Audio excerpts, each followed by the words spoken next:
Morning, guys. Welcome to Coffee Chat. Well, guys, that is some hot this morning. Wow, I'll tell you what. And it is my first sip shared with you as well today. Wow, I took a lot of time to get this roaring fire going. For whatever reason, it just wouldn't, really catch. And, I've got like a gas lighter in there. So, I'm lighting it with the gas and putting some bark underneath, trying to build a coal bed and all this and that. Boy, did it ever take a while to get it going. Because, of course, you don't want to just burn your gas the whole way. So, anyway, boy, I think that's a sweet one. I can kind of feel the heat coming off there. So, it's really nice. I'll tell you what. Wow. And, guys, you want to talk about some heat. Boy, are the rumors flying right now in this space. Of course, we've got this whole, XRP virtual kind of, celebration day or get together day or community day. I think that's what it is. And Brad Garlinghouse just got up there and he was speaking and stuff like that. And a lot of people have been throwing some big rumors out there that it appears like, hey, maybe the SEC have totally capitulated on this and we're literally right there on the threshold of a settlement and this whole case is going to be completely over. Of course, we got David Schwartz putting out that really amazing post there. We had Gary Gensler up there on the TV apologizing for this and that, and a white towel or sheet or flag or something like that thrown up there. And of course, a lot of people are kind of getting from that, well, hey, maybe they threw in the towel and the whole thing is over. And I'll tell you what, guys, whether it is or it isn't, I think the market has baked it right in. Most people, when the SEC filed their brief in this appeal, it did not even matter. In fact, the price of XRP went up. And I think that's where it's at. I think a lot of people see this as a big nothing burger, that the whole thing is completely over. And of course, we've got the Bitcoin maxis losing their ever-loving minds. It is truly wild. In their minds, there can be only one, right? And this is the thing. They feel so threatened. And why would they feel so threatened by XRP if, like they say, XRP is absolutely nothing? It's an S-coin. It's a this. It's a that. It's going nowhere. Guys, hey, look, would you, if you're the biggest guy on the hill, when we used to play King of the Castle, did you get threatened by the little pipsqueak down there who weighed like 90 pounds soaking wet? No, you didn't. And that's the thing. If they really thought that XRP was nothing, then hey, they wouldn't be so threatened. And this whole idea, oh, bring it on, you come for the king, you better not miss. Come on, Bitcoin's king? You have got to be kidding me. It may have the highest price in this space, but guys, by no means in this estimation in terms of the technology and what it does and this and that is Bitcoin king. Now, do I actually have anything against Bitcoin? No, I don't. Give credit where credit's due. Bitcoin's the granddaddy of them all. I mean, it was the first mover. It really set this whole thing aflame, and they deserve their props, absolutely for sure. But this whole mentality of coming after one another is absolute, utter nonsense. Truly, it is. I remember when Judy and I first got into this space and we started to realize, this culture of, team is almost like team sports. You had your Bitcoin maxis, your XRP army, your Cardano samurais, and on and on and on. And remember the Chainlink Marines? Remember that one for those that were investing in Chainlink like we were way back then?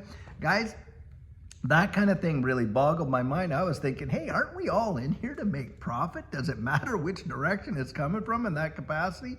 But this is the thing. You get these folks that are just so single-minded. They got the blinders on. And guys, they're really actually doing themselves a disservice. I agree with Brad Garlinghouse, who recently came out and said, listen, this could be our one shot to really get it together. In fact, it reminded me of, Mel Gibson's movie there, Braveheart, where he's saying, hey, you guys are, you could have your own independence, you could have your own freedom, but what you're doing is you're so interested in quibbling over crumbs with one another that you're literally losing out on the fact that if you united and joined together, you could literally get the whole enchilada. And that's kind of like what it looks like.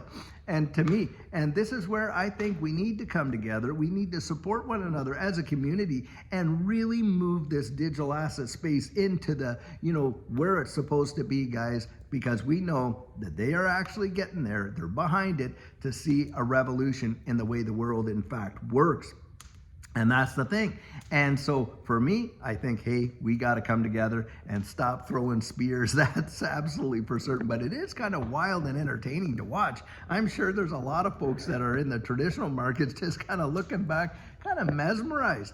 But on top of that, there's a few of them out there, aren't there? And boy, are they ever getting on board with their exchange traded funds. They're not going to miss it. Larry Fink right now, and you're talking the CEO of BlackRock with what? I don't know, something like 13 trillion assets under management, maybe a little less, but somewhere around that number. And he's coming out, and boy, is he ever championing the tokenization of securities. Think about that. We're not talking, like I like to say, the tokenization of, or the securitization of tokens, the tokenization of securities. Guys, when all of these markets, and you want to talk about derivatives, and they love derivatives, if you could tokenize these assets, these equities and all that, just think, my gosh, will this ever send this space? And of course, that is the end goal. That is exactly what they're hoping to achieve.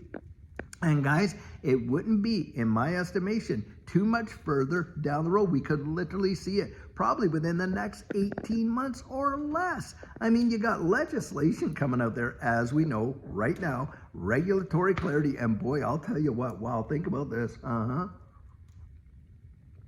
You have got such a pro-crypto administration when they came in there and just like that, repealed SAB 121, where banks would be allowed to custody these digital assets for their clients. Wow, did that ever open the floodgates? Because guys, I'll tell you what, in the background, you know they got their institutional clients for sure, but do you know the untapped resource of retail custody and what that could bring into this, the banking sector? I mean, when you think of banking, the unbanked, wow, is that ever amazing? And a lot of people think, well, what's the difference? Only a few $100s of deposits, this, that. Guys, you're talking hundreds of millions of unbanked people in the wide world. And then you start custodying digital assets and perhaps actually offering staking rewards for holding that? Do I ever believe that that is an untapped market? And boy, oh boy, are these bankers, they are in there thinking it up like crazy. I remember working in the government, and think about this. They would have all these think tanks about new ways to generate revenue through taxation, all that, which, totally. But needless to say, one of them had to do with, how a lot of people get these bonus points for using their Visas, MasterCards, and all that, and they go air miles and all that. At one point in Canada, they were actually looking at if they could see and if there was a way in which they could tax that. Now, can you imagine? And stuff like that. Now, it didn't go anywhere, but the point that I'm making is people are in rooms, guys, thinking this kind of stuff up. Don't kid yourself. And in these big bankers, they're looking at new ways, innovative all the time, how they can package it, how they can wrap it, how they can sell it, and on and on and on. It's all about the money game, and that's the deal. Cash doesn't stay stagnant, it flows. And boy, does this space open up an opportunity of literally a river of flow. I mean, guys, a torrent of flow to come into this, into the marketplace big time. And don't kid yourself, they are right on top of it. And this is where I see the innovation and the invention and how this space is going to revolutionize the world. Now, think about this. Just yesterday, we started the day XRP at what, $2.60 some cents, $2.60 or what, and today right now it was what, $3.21 last I looked at the high for the day so far.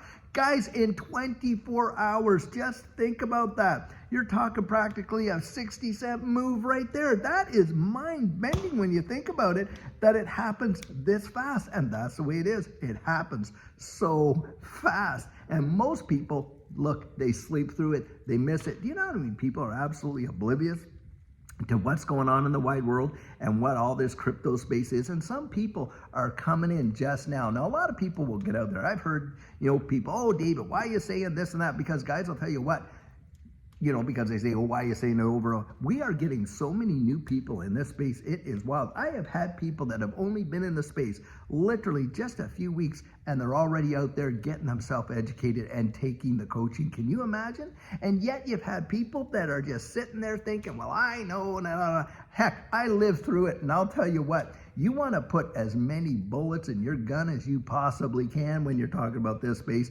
and how you want to get yourself as educated as you possibly can. A lot of people think that YouTube is educating, YouTube is research. Guys, YouTube isn't research, it's confluence. Yeah, we can get on here, we can talk about what we love, we can share our thoughts, our ideas, and all that kind of stuff, the inspiration of it, and on, and it's all there. That's not research. That is confluence, guys. And like I love to say, hey, I can share my, my convictions. I can't give people the confidence that goes with it, right?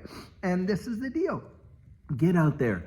Avail yourself of what's available, because there will come a time when it is not going to be available. It won't be available. I mean, the pressures that a lot of these folks, I've talked to Versan Algier over at Black Swan Capitalist and different people and all that in this space, and all of us are just booked solid. That tells you the demand is off the Richter scale, guys, of what people are doing. And there's folks out there that are really getting themselves ready, and you want to be one of those. I'll tell you what. Now, hey, having said that, and I have no bones about making this, I'm trying to help as many people as we can. Anyone who's ever taken my coaching, I'll tell you what, you go right there, put the comments in the comment section and what you got out of it, because I'll tell you what, guys, we give a whole lot more than what most people expect, that's for sure. You want to get yourself on the calendar, thedigital.outlook.com. Go there and get yourself on the calendar. But I'll tell you what, big deals are happening in this space. And should this case get put to bed, literally, I believe, overnight, it will send it massively. Well, guys, I sure hope you're having an amazing day thus far. And I'll tell you what, get that notification bell going. And if you haven't subscribed, subscribe, because I'll tell you, if anything major pops out in this space, I'm going to go live and I'll be reporting it right then and there. But you don't want to miss it, guys. You want to be right on top of it, because things change in this space literally minute by minute, hour by hour, really quick. And I'll tell you what, until later on today when we have another amazing video for you, have a great one and take care.